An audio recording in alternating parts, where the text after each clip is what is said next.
This is Goblin Gonzo by Bleak Games, a Mörk Borg compatible role-playing game where you play as goblins and cause a lot of trouble.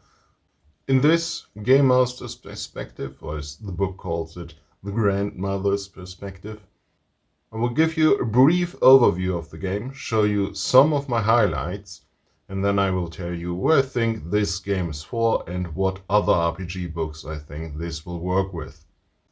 The book starts off with explaining the game, not so much the setting as the attitude, as you can very much put this Goblin Gonzo into any RPG world and it will work. A carnival of craziness, a masquerade of mayhem and malacry. This circus of keck, you get to be a real hugger-mugger. And this language and this attitude is present throughout the whole book. This is a game of playing silly goblins doing crazy shit and having a lot of fun doing it. These 2 pages sum up all of the rules. They are basically the core rules of Mörk Borg with a few additions. You've got sneak attacks. When making an attack from a hidden position, you gain advantage on the attack roll. Very simple rules for racing, horse racing, or whatever your mount might be. And pets and shit. Basically, if you have a pet, you can take your turn, and after your turn, you control your pet, and the pet gets a turn. Character creation works the same as in Mörk Borg. You can create a classless character just rolling up abilities and equipment. But the highlight, just as in Mörk Borg, are the classes. There are 11 of them. The Shonky Skulker, the Changeling, the Nachtreiter, the Tribal Goblin, the Murderous Redcap, the Mutant Renegade, the Quark, Swamp Goblin, especially relevant if you've got the last book from Bleak Games, Swamp, the Cavernous Dweller, Goblin Grifter, and last but not least, the Ogre Humongob. Equipment tables, bespoke goblin-themed equipment like wooden stilts, long enough to give you the height of a tall human, or a human face mask of shitty quality, all of it very thematic. As are the weapons. We've got 3 categories of weapons. We've got tribal weapons like a bowler or a blowpipe, fancy weapons like a whip, scimitar or a short sword, like a nailed club or a Zweihander berserker axe, and improvised weapons like a heavy tool or a sharp spiky metal contraption. And depending on what class you pick and what loot you find, you can roll on these different weapon tables. The 20 table of backgrounds, some of them are not only flavor for your character, but also give you an advantage or disadvantage or maybe a special ability. Goblin magic, which works just the same as in Mörk Borg, but thematically these are songs passed down from the great goblin grandmother, the GM. And there are D66 of these spells. Again, very flavorful, very goblin, very crazy. They tend to be not all that useful, but will bring a lot of chaos and lively mayhem to your game. We've got no special monsters in here, but pets for your goblins to have. Some spiders in different sizes, bats, rats, and Fleischhund, which are dogs that have no skin. Lovely goblin companions. D64 table of NPCs you might meet. 6 goblin tribes, which are mainly useful for the tribal goblin. Different brews and beverages to get totally wasted, and some short rules for getting wasted. And some of these brews have special properties, like the Boggart's Blue brew that will actually make you mutate. Speaking of mutations, we've got a mutation table. Goblins seem to be prone to this kind of mayhem. The book closes with 2 adventures. First of them is the Ohrwurm Manor Heist. Your mission, if you choose to accept it, is to replace the daughter of the Manor Lord with a changeling. But nothing will go according to plan because your intelligence is bad. In more sense than one. And this adventure is very well laid out and easy to use, with every room description having a small copy of the main map, so you know what room exactly you're looking at. The second adventure is The Carnival Bazaar Comes to Clattenburg. And it's a sandbox adventure set in the town of Clattenburg over the course of a day when the Carnival Bazaar comes to town. We've got a timeline of events that will happen. Some of them are shows in the carnival. There's also happy hour in the Schnalloon, the saloon.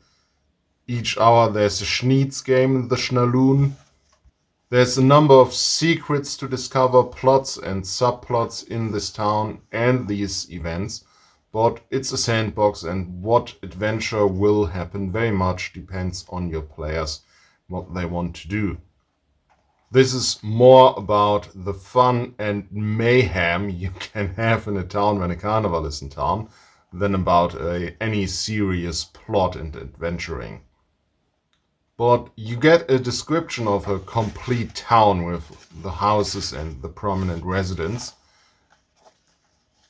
And you can easily use this as the setting for several adventures beyond the Carnival Bazaar.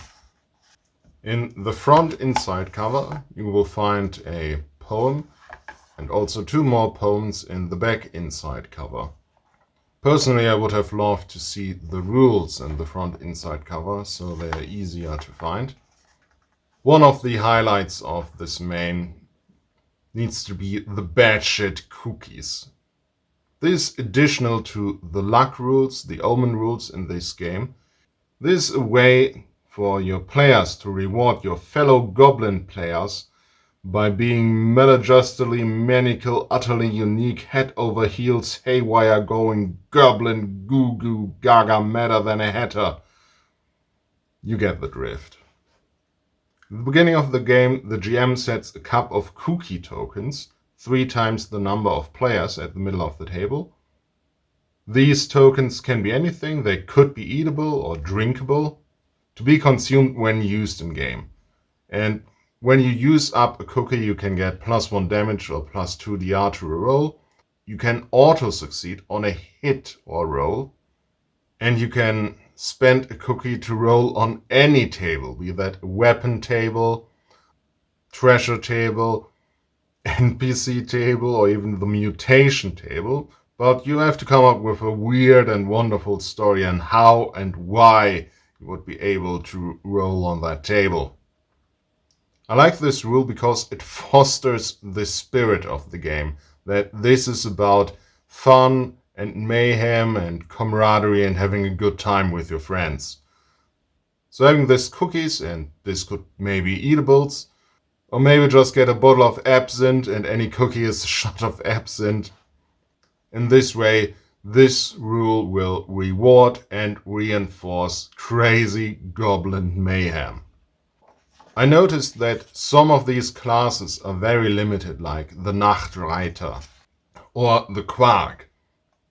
So 2 Nachtreiters and 2 Quarks will probably play very similarly.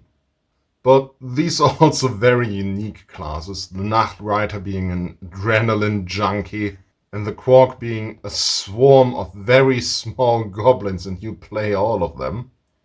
And since you have 11 classes in just this book, I don't mind all that much that some of them are very limited. The important thing is that they are fun to play, and I think these classes are all very much Goblin Gonzo crazy. So, who is this for? This is for people who like Mörk Borg but want it to be even crazier and a little bit more light-hearted while retaining the dark black humor. This is for people who like goblins and don't take their role-playing all that serious. I think the fun you will have with this game very much depends, even more so than another role-playing game, on the group of players you'll play this with. Get a group of your good friends you just like to hang out with, tell crazy stories, and do crazy stuff for shits and giggles and make it a role-playing party. Use tequila for cookies or whatever strikes your fancy. Then just have a good time being all silly and goblin crazy. Now what other books would this work with? Obviously it's Mörk Borg compatible, so you can use characters from here with regular Mörk Borg, but you'd have to adjust the lore of the goblin monsters from Mörk Borg to incorporate these kind of goblins. It should also be possible to play Mörk Borg adventures with Goblin Gonzo. Just be prepared for the adventure to be completely derailed. Some city or town-based adventures, like incidentally Goblin Grinder, Putrescent, Regnant or Swamp, should work well with this. So yeah. Goblin Gonzo. Neat little crazy goblin fun game. If you like this video, consider liking it down below and subscribing to my channel. There's more where this came from. Also in the video description you will find affiliate links and links to some books that I've published. You can follow these to support my channel and support my creative work. Thank you very much. For now, I bid thee farewell, dreamers, until we shall meet again.